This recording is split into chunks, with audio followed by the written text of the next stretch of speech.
Hi and welcome to grammar tutorials. Direct indirect यानी narration series का ये 9th tutorial है और इस ट्यूटोरियल में मैं आपको इम्परेटिव सेंटेंसेस सिखाने चल रहा हूँ। मुझे बच्चे अक्सर कहते रहते हैं कि सर ये इम्परेटिव, एक्सक्लेमेटरी, ऑप्टेटिव सेंटेंसेस में प्रॉब्लम होती है, लेकिन मैं दावा करता हूँ, आप ध्यान से सुनिए जैसे मैं बताता हूँ, खूब एग्जाम्पल्स का प्रयोग करके और लाइव लिखते हुए आपको समझाने की कोशिश करता हूँ। ये मेरी अपनी स्टाइल है ग्रामर को पढ़ाने की। तो ऐसा हो ही नहीं सकता कि आप ना सीखें, लेकिन हाँ, आपको भी मेहनत तो करनी पड़ेगी ना। और ये तो आप जानते ही होंगे कि हम मोस्टली जो सेंटेंसेस बनाते हैं वो कमांड से रिलेटेड होते हैं, मतलब ऑर्डर वगैरह हो गया या रिक्वेस्ट है या एडवाइस एट्सेट्रा। और भी कई वर्ड्स होते हैं जो हम इनको यूज़ करते हैं। तो ट्यूटोरियल में आगे बढ़ने से पहले हमें ये पता होना चाहिए कि वास्तव में इम्पेरेटिव्स होते क्या हैं। देखिए, इम्पेरेटिव्स का मतलब होता है कि which is demand of the time, situation, क्या ज़रूरी है, क्या करना चाहिए। जैसे जैसे समय की मांग है, imperatives of the time. Situation की मांग है, इम्पेरेटिव्स ऑफ द सिचुएशन, मतलब जिसमें हमें अटेंशन देने की ज़रूरत है, हमें हमें उसको करना चाहिए, उस पे गौर करना चाहिए या उसके बारे में सोचना चाहिए, वो इम्पेरेटिव्स हो जाते हैं। तो नॉर्मली हम इसको इस तरह समझ सकते हैं कि हम किसी को कोई चीज़ कहते हैं कुछ करने के लिए, तो वही आप इम्पेरेटिव समझ लीजिए। उस वक़्त ज़रूरी है, ये करना है, तो हम उसे ऑर्डर देके भी कर सकते हैं, हम रिक्वेस्ट भी कर सकते हैं, हम किसी को सलाह भी दे सकते हैं कि भाई बीमार हो, डॉक्टर को दिखा लो, मुझे मदद की ज़रूरत है। या हम किसी को आदेश देते हैं अगर हमारा ऐसा कुछ रिलेशन है सामने वाले से जिससे हम बात कर रहे हैं। उदाहरण के लिए कुछ सेंटेंसेस मैं यहाँ लिखता हूँ जल्दी-जल्दी, जैसे गो अवे। और ये हम कह सकते हैं कि कमांड है एक, हम किसी को कह रहे हैं कि चले जाओ यहाँ से, यानी कमांड का मतलब हम ऑर्डर दे रहे हैं उसको। किसी से रिक्वेस्ट भी कर सकते हैं कि प्लीज़ मेरी हेल्प कर दो, मुझे हेल्प की ज़रूरत है। अब वो कैसी भी हेल्प की ज़रूरत हो, आप उसे बताएँगे। तो हम कुछ करने के लिए कह रहे हैं, मतलब हमें इम्पेरेटिव्स उस समय नज़र आते हैं कि ये हमें कहना है, तो ये एक प्रकार से रिक्वेस्ट हो जाएगी। या आपको टीचर है या आपके पेरेंट्स हैं कि बेटा कड़ी मेहनत करो, तो अब ये एक प्रकार की हम कह सकते हैं कि एडवाइस भी हो सकती है, या एक प्रकार से हम अर्ज कर रहे हैं, मतलब प्रेरित कर रहे हैं, अर्ज भी हो सकती है, क्योंकि एग्ज़ाम का टाइम आ रहा है मान लीजिए, तो इम्पेरेटिव भी बनेगा। और अगर हम चाहें एक एग्ज़ाम्पल और ले लें कि लेट मी गो नाउ, मतलब मुझे जाने दो, तो ये देखा जाए तो परमिशन माँगी जा रही है, तो रिक्वेस्ट ही की जाएगी, भैया मुझे जाने दो, तो एक रिक्वेस्ट हो सकती है। तो कुछ मैंने यहाँ पर एग्ज़ाम्पल्स आपको दिए, ये सारे के सारे जो हैं, ये सब इम्पेरेटिव सेंटेंसेस ही हैं। और इम्पेरेटिव सेंटेंसेस की जनरल जो पहचान होती है कि वो वर्ब से शुरू हो जाते हैं। अगर कोई बड़ा सेंटेंस बन रहा है, उसमें शुरू में अगर वर्ब नहीं भी आ रही है, तो भी कोई एक ऐसा क्लॉज़ बनेगा, एक ऐसा मेन पार्ट बनेगा, जिसमें हम वर्ब का यूज़ करेंगे इम्पेरेटिव्स के लिए, जो आपको आगे समझ में आएगा। तो अब तो ये तो क्लियर हो गया कि भाई इम्पेरेटिव सेंटेंसेस कैसे बनते हैं। कमांड, रिक्वेस्ट, एडवाइस, जो बोलने वाले व्यक्ति का जो भाव होता है, जो फीलिंग्स होती है, वो हम कन्वे करते हैं डिफरेंट डिफरेंट वर्ड्स का यूज़ करते हुए, कमांड, रिक्वेस्ट, एडवाइस मोस्टली। तो अब हमें रूल्स देख लेने चाहिए, तो इसके लिए हम हेडिंग डाल देते हैं रूल्स। लेकिन रूल्स में आगे बढ़ने से पहले मैं यहाँ पे आपको थोड़ा-सा इन्फिनिटिव्स के बारे में बताना चाहता हूँ। देखिए, सीधे-सीधे आप इसको ऐसे समझ सकते हैं, मतलब अगर हमें समझना हो कि इन्फिनिटिव क्या है, और आप लोग जानते भी होंगे अगर आपने ध्यान से ग्रामर पढ़ी होगी, कि इन्फिनिटिव होते हैं टू प्लस वर्ब की फर्स्ट फॉर्म। जैसे कि to go, to eat, to sleep. देखिए, टू के साथ हमने यहाँ पे वर्ब की फर्स्ट फॉर्म लगाई, ये सब इन्फिनिटिव्स हैं। जब हम इम्पेरेटिव सेंटेंसेस बनाएंगे तो इसका ही प्रयोग ज़्यादा होता है। तो इसलिए सबसे पहला यह है कि जब इन्वर्टेड कॉमास आप हटाएंगे, तो यूज़ ऑफ इन्फिनिटिव, यानी कि टू प्लस वर्ब की फर्स्ट फॉर्म। अगर कोई पॉजिटिव सेंटेंस है, यानी कि पॉजिटिव सेंटेंस, तो हम टू के साथ वर्ब की फर्स्ट फॉर्म लगा देंगे, जैसे कि टू गो। और अगर वो नेगेटिव सेंटेंस है, मतलब अभी हम सब एग्जांपल्स लेंगे, अगर वो नेगेटिव सेंटेंस है तो हम नॉट टू का प्रयोग करते हैं और फिर उसके बाद वर्ब की फर्स्ट फॉर्म लगाते हैं, यानी कि यहाँ पे टू गो है तो यहाँ पे हो जाएगा नॉट टू गो। लेकिन हम नेगेटिव में एक और यूज़ करते हैं, वो है फॉरबिड। फॉरबिड दो तरीके से यूज़ हो सकता है। एक तो हम चाहें तो इसे इन्फिनिटिव के साथ यूज़ कर सकते हैं, यानी टू प्लस वर्ब की फर्स्ट फॉर्म, या हम किसी प्रीपोजिशन का यूज़ कर सकते हैं और उसके साथ हम इंग फॉर्म यूज़ कर सकते हैं। तो ये तो हो गया पूरा पूरा नेगेटिव। अगर हम एग्जांपल लें, जैसे she said to me, leave me alone मतलब मुझे अकेला छोड़ दो। और इसी का नेगेटिव बना देते हैं, she said to me don't leave me alone. अगर हम इसका बनाएंगे जैसा कि ऊपर जो रूल दिया गया उसके हिसाब से, तो बनेगा शी, फिलहाल यहाँ मैं सेट का टोल्ड यूज़ कर रहा हूँ, आगे मैं भी आपको और बताऊँगा। शी टोल्ड मी, अब यहाँ पे जो इन्वर्टेड कॉमाज इनको हम हटाएंगे और इसकी जगह हम क्या यूज़ करेंगे, टू प्लस वर्ब की फर्स्ट फॉर्म टू, और वर्ब यही रहेगी जो यहाँ दी गई है, to leave me.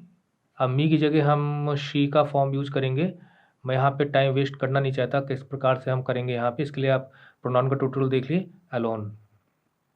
She told me to leave her alone, बस इसका नेगेटिव बनाएंगे तो ये हो जाएगा शी टोल्ड मी। अब यहाँ पर हम इसका यूज करेंगे नॉट टू का, not to leave her alone, यानी यहाँ पे नॉट टू उसके बाद वर्ब की फर्स्ट फॉर्म, यहाँ पे टू उसके बाद वर्ब की फर्स्ट फॉर्म। बाकी इतना हिस्सा जो है वो हमारा यहाँ का है। जैसे हम रिपोर्टेड स्पीच में प्रवेश करते हैं तो इस प्रकार से हम बनाएंगे। तो ये मैंने आपको एग्जांपल दे के बताया यूज ऑफ इन्फिनेटिव। जनरली यहाँ पे जब डोंट आएगा तब हम नॉट टू का यूज करेंगे, मतलब जब डोंट का प्रयोग होगा या डू नॉट का प्रयोग होगा तो वहाँ पर हम नॉट टू का प्रयोग करेंगे रिपोर्टेड स्पीच में। जैसे यहाँ पे डोंट था तो मैंने नॉट टू में कन्वर्ट कर दिया उसको, अब उसके बाद इस वर्ब को हमने यूज़ करते हुए आगे सेंटेंस को पूरा कर दिया। आइए अब हम चलते हैं रूल नंबर 2 पर। वो ये है कि जो रिपोर्टिंग वर्ब हमको मिलेगी, जैसे ऊपर हमें मिली थी सेड, तो मैंने उसे टोल्ड में कन्वर्ट कर दिया था, तो उस रिपोर्टिंग वर्ब को जो रिपोर्टेड स्पीच है तो बोलने वाले के भाव के आधार पर, मतलब उसके एक्सप्रेशन को देखते हुए किस प्रकार का एक्सप्रेशन वो दे रहा है, कमांडिंग है कि रिक्वेस्टिंग है कि एडवाइस के रूप में है या अर्ज के रूप में है या इनविटेशन के रूप में है या रिमाइंडर के रूप में है, मतलब किस भाव से वो व्यक्ति को कोई चीज़ कह रहा है करने के लिए, उसके आधार पर हम डिफरेंट डिफरेंट वर्ड्स यूज करते हैं। यानी कि अगर वो सेड है तो हम उस सेड की जगह हम कमांड का यूज़ कर सकते हैं, रिक्वेस्ट तो हमने बता ही दिया आपको, एडवाइस भी मैंने ऊपर आपको बता दिया था, टोल्ड का यूज़ कर सकते हैं जो मैंने अभी किया था, आस्क का यूज़ कर सकते हैं, कोई वार्निंग दे रहे हैं तो वार्न का यूज़ कर सकते हैं, कोई सजेशन है तो हम सजेशन का यूज़ कर सकते हैं, कोई प्रपोजल है तो हम उसका यूज़ कर सकते हैं। तो इस प्रकार से डिफरेंट डिफरेंट वर्ड्स हम यूज़ करते हैं रिपोर्टिंग वर्ब की जगह। जैसे यहाँ पे जो रिपोर्टिंग वर्ब थी वो थी सेड, हमने उसको टोल्ड में कन्वर्ट कर दिया यहाँ पे। बाकी हम यहाँ चाहे तो और भी वर्ड्स यूज कर सकते हैं, क्योंकि मैंने यहाँ अब आपको बता दिया, वहाँ बताया नहीं था, मैंने टोल्ड यूज़ किया था। जैसे उदाहरण के लिए मैं यहाँ पे मिटा के आस्ट का भी यूज़ कर सकता हूँ, she asked me to leave her alone, और अगर मैं उसे अकेला नहीं छोड़ना चाहता तो रिक्वेस्ट कर सकती है, तो उस स्थिति में हम यहाँ लिख सकते हैं she requested me to leave her alone, मतलब बोलने वाले के भाव पर। लेकिन मैं आपको यहाँ पर एक सजेशन दूंगा कि आप एक वर्ड समझ लीजिए, वो है आस्क। इसको आप जनरली यूज़ करके इस प्रकार के सेंटेंसेस को बना सकते हैं। अगर आप इनके पचड़े में नहीं पढ़ना चाहते हैं तो आप आस्क का यूज़ करके लगभग सेंटेंसेस को बना पाओगे, मतलब जो रिपोर्टिंग वर्ब है उसको हटाकर आप इसका यूज कर सकते हो। अब तीसरे रूल में पहुंचने से पहले आपसे मैं पूछूं कि सी सेट टू में ऑब्जेक्ट कौन है? जी हाँ, मी यहाँ पे ऑब्जेक्ट है, क्योंकि जिससे बात की जा रही है वही ऑब्जेक्ट है यहाँ पे। सी सेट उसने कहा तो किससे कहा? मुझसे कहा, तो एक ऑब्जेक्ट हो गया। तो अब मैं तीसरा जो रूल आपको देने चल रहा हूँ वो इस प्रकार से है, जो उसका मेन स्ट्रक्चर होता है, जो हम सेंटेंस इम्परेटिव का रिपोर्टेड स्पीच में बनाते हैं, वो मैं आपको बताने चल रहा हूँ। वो स्ट्रक्चर इस प्रकार से होता है, यहाँ पे जैसे कमांड हो गया, रिक्वेस्ट हो गई, एडवाइस हो गई, अभी तो मैं 3 मुख्य आपको बता रहा हूँ, तो ये रहेंगे, ठीक है, इनको हम यूज़ करेंगे, प्लस ऑब्जेक्ट, क्योंकि जब आप इन्फिनेटिव का यूज़ करोगे तो ऑब्जेक्ट का होना ज़रूरी हो जाता है, और उसके बाद आप इन्फिनेटिव का यूज़ करोगे। इन्फिनेटिव का मतलब क्या हो गया?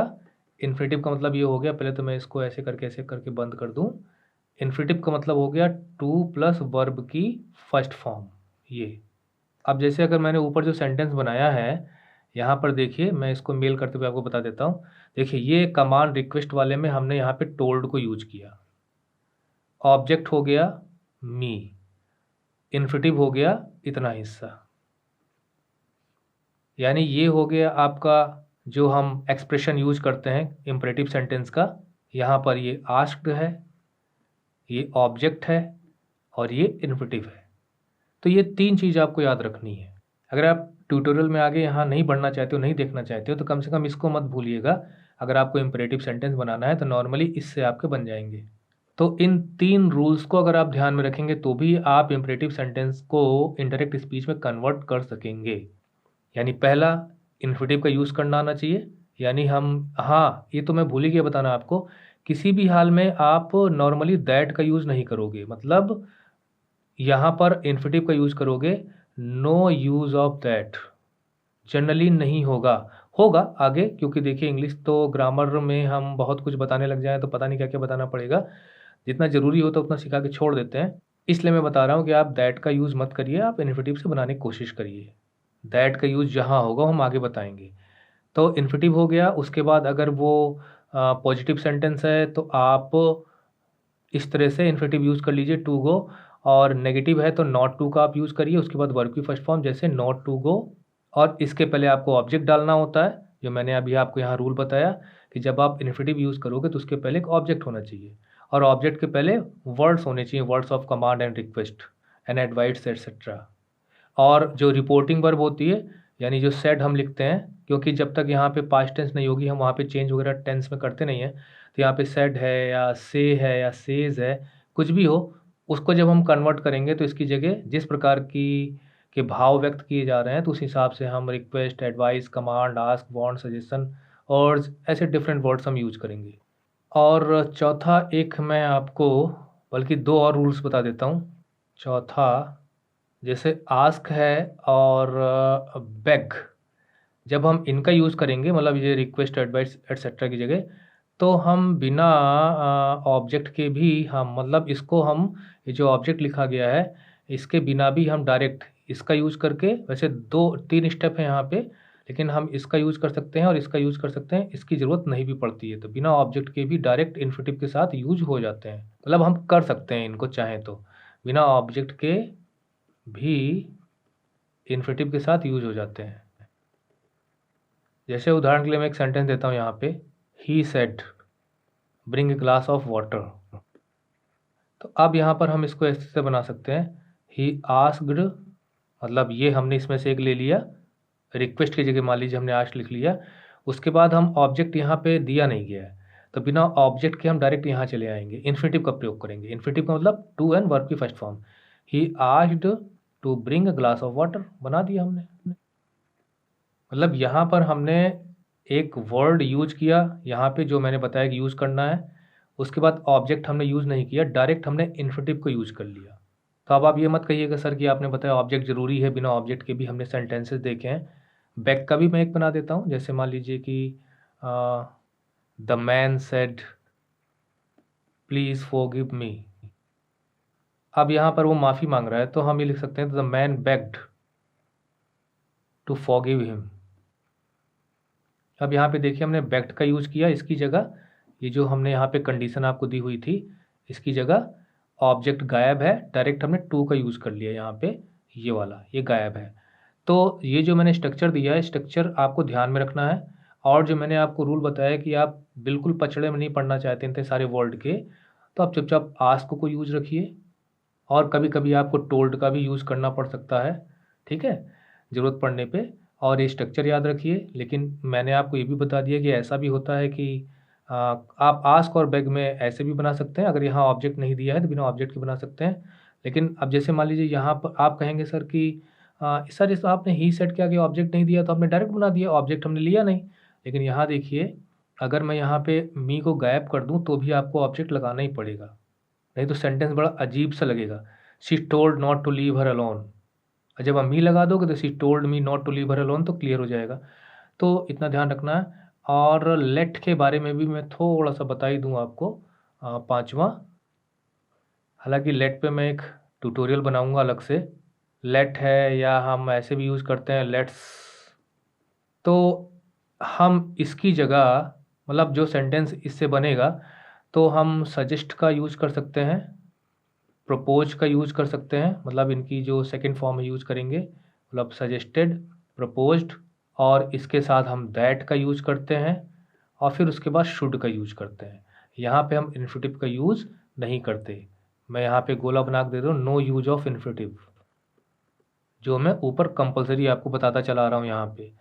तो लेट का एक अलग प्रयोग होगा जो मैं आपको बताऊंगा। फिलहाल तो मैं एक एग्जांपल यहाँ आपको दे दूँ इसके लिए। He said to me let us go to a movie now. चलो एक पिक्चर देखने चलते हैं इस वक्त, ठीक है। तो ये मैंने बना दिया। अब देखिए यहाँ पे मैं कैसे इसको बनाता हूँ। इसका बनेगा ही, अब चूंकि वो एक प्रकार से सजेशन दे रहा है, एक प्रपोजल रख रहा है कि क्यों ना चलो हम लोग मूवी देखने चलते हैं, क्योंकि लेटेस्ट का मतलब होता है कि कोई चीज़ होने देना। तो यहाँ पर हम सेट टू की जगह, मतलब इस सेट टू की जगह हम यूज करेंगे प्रपोज्ड, या हम सजेस्टेड भी यूज कर सकते हैं, दोनों में से कोई भी एक यूज करेंगे।